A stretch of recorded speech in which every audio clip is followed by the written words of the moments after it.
যুদ্ধ আৰম্ভ হোৱাৰ পূৰ্বে যুদ্ধক্ষেত্ৰ এৰি পলাইছে বিৰোধীয়ে বোকাখাতত এই মন্তব্য মন্ত্ৰী অতুল বৰাৰ কাজিৰঙা সংসদীয় সমষ্টিৰ বুথ কমিটিৰ সভাপতি সম্পাদকৰ সৈতে নিৰ্বাচনী ৰণকৌশল প্ৰস্তুতৰ পিছতেই কংগ্ৰেছ এআইইউডিএফৰ বিৰুদ্ধে সৰব হল অগপ নেতাগৰাকী মৌলানা বদৰুদ্দিন আজমলে দুটা কাৰ্যকালত সমষ্টিৰ বাবে একোৱে নাই কৰা বুলিও মন্তব্য কৰে অতুল বৰাই আনহাতে কথা আৰু কামৰ মাজৰ সামঞ্জস্য নথকা বুলি ভূপেন বৰাকো প্ৰত্যক্ষ আক্ৰমণ কৰে মন্ত্ৰীগৰাকীয়ে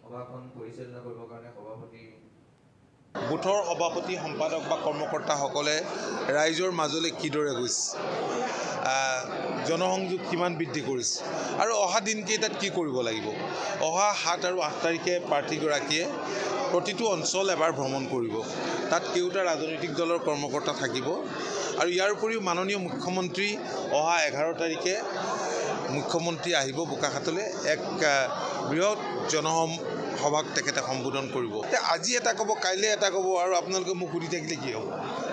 তেখেতে কোৱা নিজৰ কথাবোৰ নিজে